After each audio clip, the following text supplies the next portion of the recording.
আজ আমাদের সঙ্গে আমাদের সহকর্মীরা থাকবেন, আমাদের প্রতিনিধিরা আরো বেশ কিছু খবর দেবেন। তবে দেখুন, আমরা তো প্রতিদিন আবাস নিয়ে খবর করছি, আবাসে একের পর এক অভিযোগ, বিক্ষোভ। এর মাঝেই একটা খবর আমরা পেলাম। কি খবর?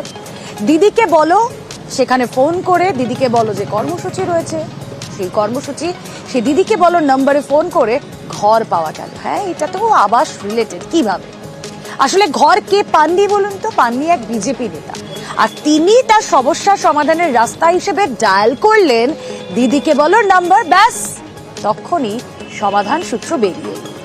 না পাওয়া ঘর পেয়ে গেলেন তিনি। সমাধান সূত্র বেরোনোর এই পথটা কিভাবে পেরোলেন মাথা ভাঙার এই বিজেপি নেতা? আসুন কথা বলি, আমাদের প্রতিনিধি রাজেশ রয়েছেন সঙ্গে। রাজেশ, এক বিজেপি নেতা, তিনি আবাসের ঘর পাচ্ছিলেন না, এবং সেই ছবি তো আমাদের দর্শকদেরকে দেখাচ্ছি যে কি অবস্থাই না ছিল সেই ঘরে। কিভাবে হলো সম্ভব গোটা বিষয়টা?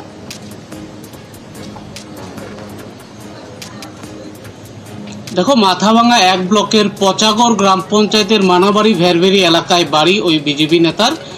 ওই বিজেপি নেতা যেটা জানিয়েছেন যে তিনি যে ঘরে রয়েছেন সেটি খুবই খারাপ অবস্থার মধ্যে রয়েছেন।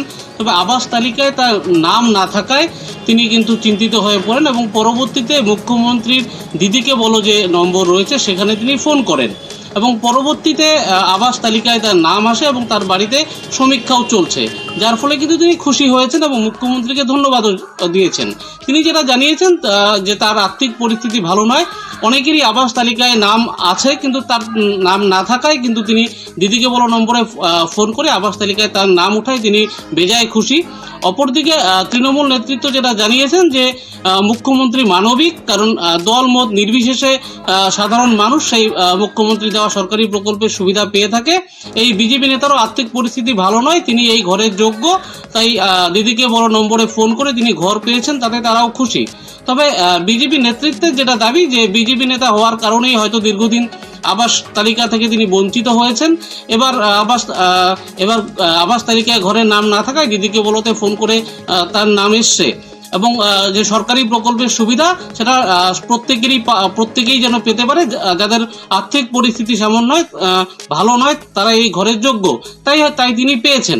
তবে তৃণমূল কংগ্রেসের একটাই দাবি যে মানবিক মুখ্যমন্ত্রী এবং সাধারণ মানুষের সাহায্যে সরকার সবসময় আছে। বিজেপি বিভিন্ন সময় অভিযোগ করে, সেই অভিযোগ এটাই তার প্রমাণ যে সাধারণ মানুষ অসুবিধায় পড়লে মুখ্যমন্ত্রীর কাছে আবেদন করলে সাহায্য পাওয়া যায়।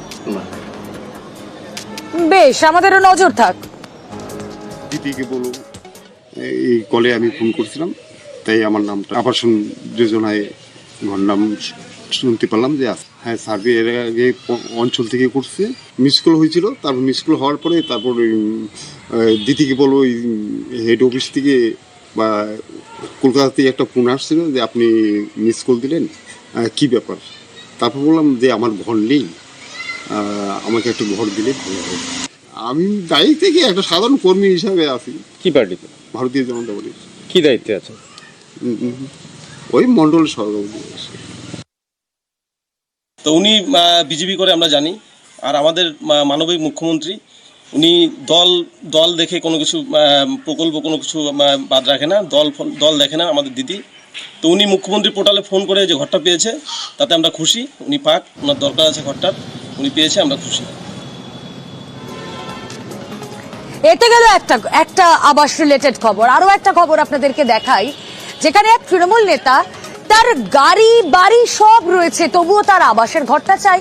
সে কারণে সেই আবাসের তালিকায় তিনি তার নামও তুলে ফেলেছিলেন, কিন্তু তারপর তদন্তের চাপে পড়ে সিদ্ধান্ত বদল। আসুন ডিটেলে জানি জলপাইগুড়িতে ঠিক কি ঘটেছে। আমাদের প্রতিনিধি শান্তনু রয়েছেন সঙ্গে। শান্তনু,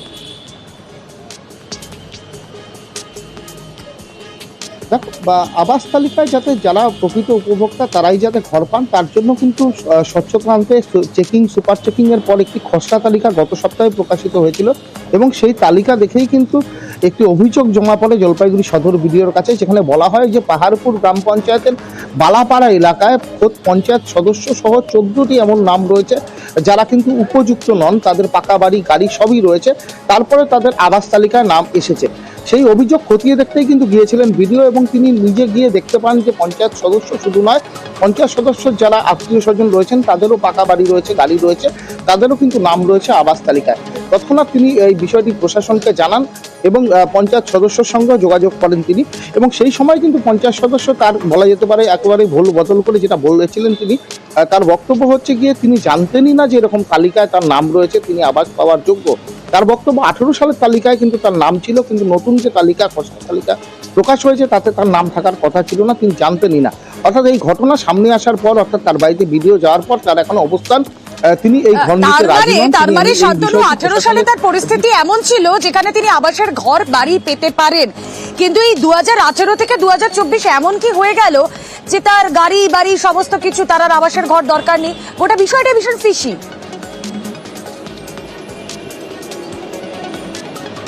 দেখো, এই প্রশ্নটাই কিন্তু উঠছে এবং স্থানীয় বাসিন্দারা সেই প্রশ্নই তুলেছেন। তাদের বক্তব্য যে গত কয়েক বছরে তার কিন্তু সম্পত্তির পরিমাণ বেড়েছে, গাড়ি হয়েছে, বাড়ি হয়েছে, তারপরেও তিনি এবং তার যে আত্মীয় স্বজন রয়েছেন সকলেই কেন আবাস তালিকায় তাদের কেন নাম যুক্ত করা হলো, এই নিয়ে কিন্তু প্রশ্ন তুলেছেন অভিযোগকারী, যিনি অভিযোগ করেছিলেন সেই একই প্রশ্ন কিন্তু তুলেছিলেন। এবং তারপরেই কিন্তু প্রশাসন থেকে তড়িঘড়ি একেবারে সমীক্ষায় বেরোনো হয় এবং প্রশাসনের আধিকারিকরা ঘটনাস্থলে যান। খোদ ভিডিও নিজে উপস্থিত ছিলেন, পঞ্চায়েতের যিনি সদস্য রয়েছেন তার বাড়িতে যান, তার আত্মীয় স্বজন এবং 14 জনের বাড়িতে কিন্তু প্রশাসনের আধিকারিকরা গিয়ে খুঁটিয়ে সমস্ত বিষয় খতিয়ে দেখেন।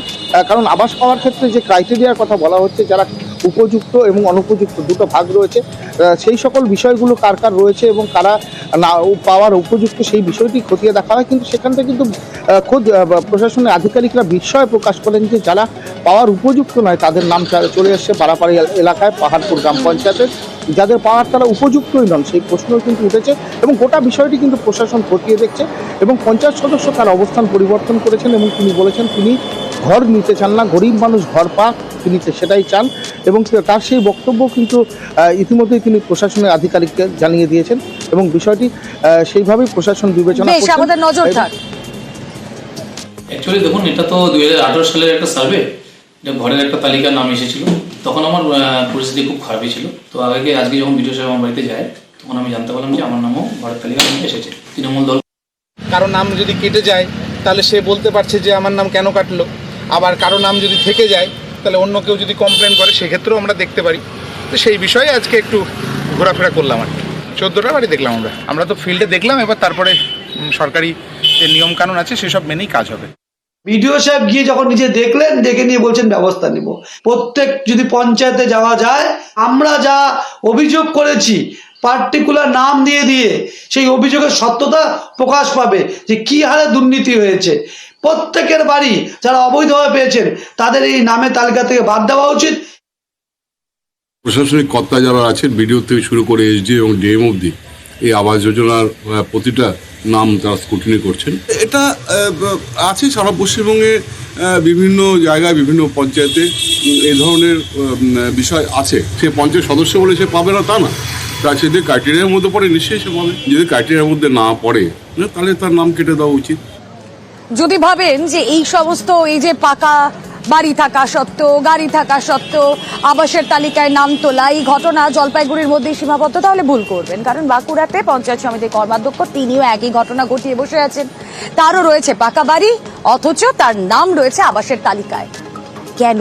আসুন জানার চেষ্টা করি। আমাদের প্রতিনিধি দেবব্রত রয়েছেন সঙ্গে। দেবব্রত,